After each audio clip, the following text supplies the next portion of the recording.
pertama-tama kami dari kelompok 7 lakukan diskusi melalui Zoom. Dan di sini kami mendapatkan satu jurnal utama yaitu dari Molecules yang berjudul Enantiomer Selectivity in Drug Pharmacokinetic and Toxicity, Pharmacological Relevance and Analytic Method yang sudah terakreditasi Q1. Dari jurnal ini saya mendapatkan satu permasalahan yaitu bagaimana orientasi stereokimia propranolol mempengaruhi interaksi molekul obat dengan reseptor beta adrenergik, serta bagaimana perbedaan afinitas tersebut berdampak pada aktivitas farmakologis dan metabolisme obat di hati.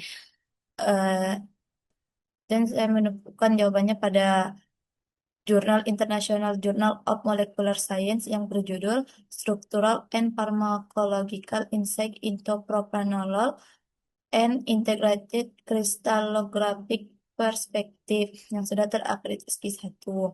Pada jurnal ini terdapat struktur kimia dari propanolol. Di sini terdapat atom karbon yang ditandai dengan bintang dan berikatan dengan gugus hidroksil OH. Lokasi ini menunjukkan keberadaan pusat kiral yang menghasilkan dua enantiomer, yaitu R-propanolol dan S-propanolol. Atom karbon yang ditandai dengan tanda bintang ini sangat penting dalam membentuk distribusi potensial elektrostatik molekul. Kedekatannya dengan gugus fungsional polar mendorong kerapatan elektron lokalisasi yang diperlukan untuk interaksi antar molekul termasuk ikatan hidrogen dan interaksi elektrostatik pada situs pengikatan reseptor. Selanjutnya, pada jurnal ini terdapat juga kalimat enantiomer S terutama memediasi fungsi penghambatan beta, sedangkan enantiomer R memiliki aktivitas yang jauh lebih rendah pada reseptor adrenergik atau AR. Stereoselektivitas propanolol sangat penting dalam farmakodinamiknya karena enantiomer S memiliki afinitas yang lebih besar terhadap beta adrenergik. Enantiomer R memiliki penghambatan beta minimal, tetapi masih dapat mempengaruhi aktivitas sistem saraf pusat. Propanolol diserap dengan cepat, tetapi mengalami pemrosesan enzimatik yang ekstensif di hati, sehingga menghasilkan ketersediaan sistemik yang rendah, yaitu sekitar 26%.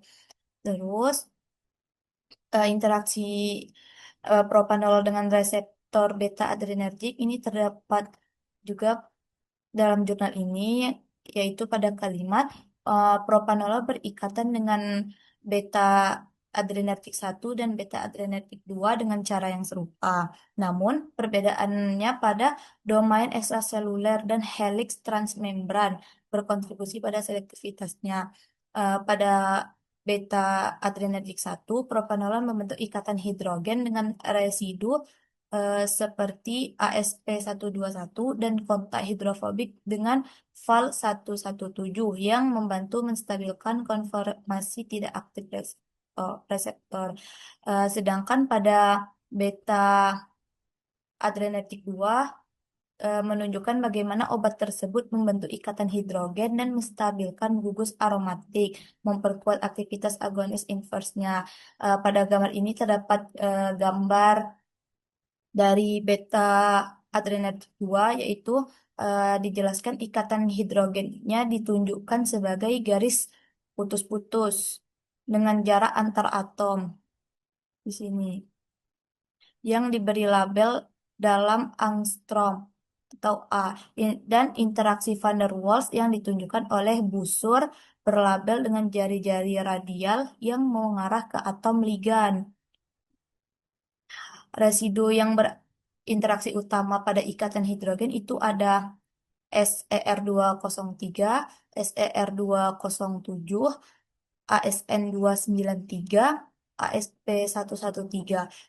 Dan yang kontak van der Waals itu ada PHE193, Val114, THR110, PHE289, PHE290, TRP286, dan ASN3212.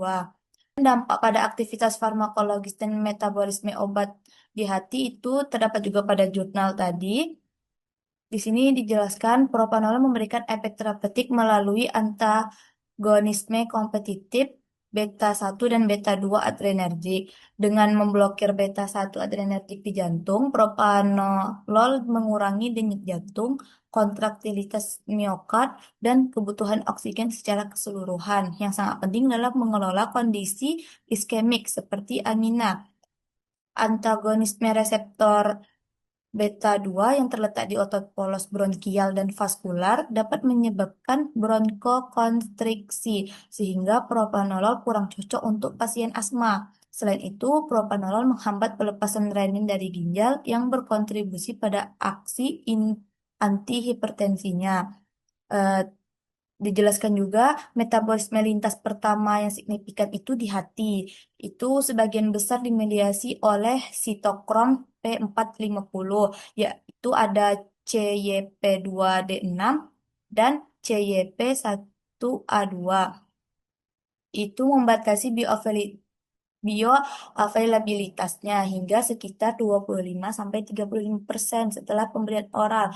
Hal ini menyebabkan perlunya penggunaan dosis yang lebih tinggi atau pengembangan formulasi pelepasan berkelanjutan untuk mempertahankan konsentrasi plasma terapeutiknya.